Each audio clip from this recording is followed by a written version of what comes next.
Hi, my name is Michael Craig Gradwell and this is my YouTube channel, and today we are going to talk about soft skills for project management.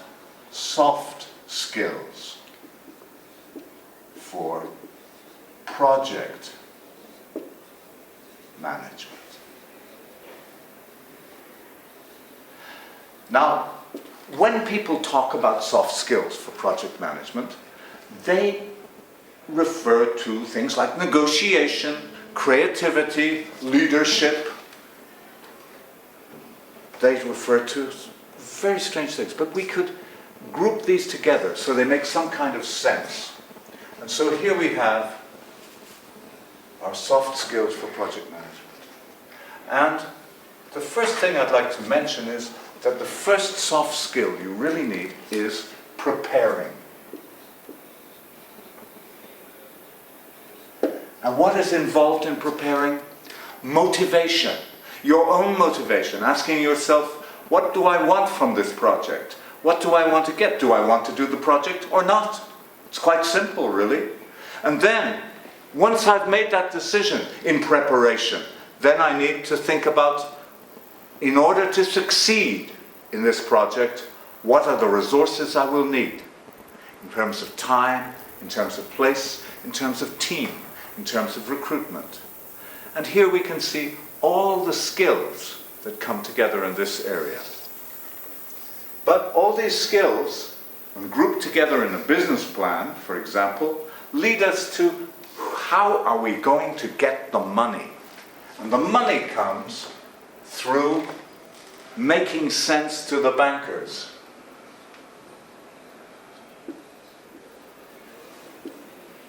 And the team comes through making sense to people to invite them into the project.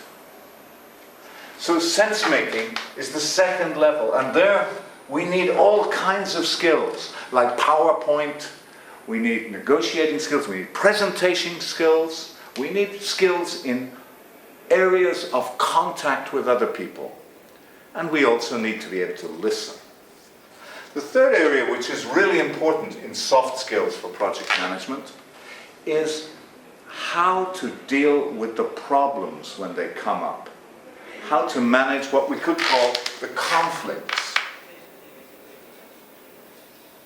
Now, conflicts can be very simple. The banker may say, I can't give you any more money. How do you overcome this conflict? Can you do it? The team may have behavioral problems. How do you deal with that? You may need to negotiate more time, more space. My friend Chris Markowski calls this program anti-program. And if the anti-programs are too strong, the project will not work. And so here we already have the idea of preparing, getting ready, what happens before you ever do it. How to make sense so that people will come on board and work with you. How to manage the conflicts. I won't talk much about how to structure,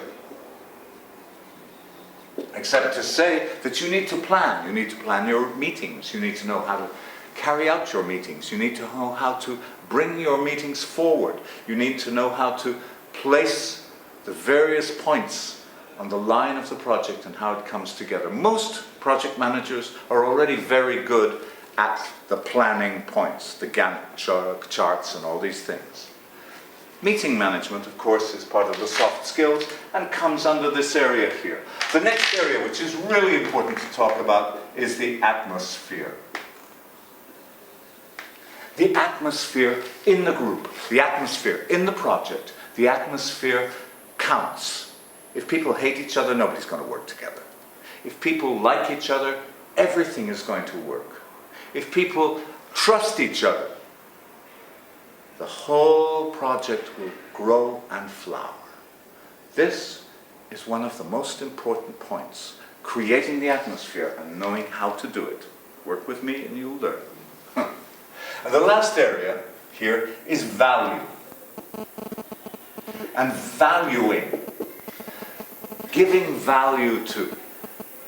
Giving value to people. There's a wonderful system called the 5 love languages, which I will talk about with you at some other time, which is excellent for giving value to people. And so you need to value the client, value the team, value the project, value yourself. These areas, preparing, sense-making, conflict management, structure, atmosphere, and valuing, all overlap. But if you don't prepare, the project won't work. If it doesn't make sense, the project is dead. If you can't handle conflicts, find someone else. If it's not structured enough, you're dead in the water. It won't work. If the atmosphere is horrible, then forget it. And if you cannot value yourself, your client, and your team, find another career. Thank you very much for listening to me today.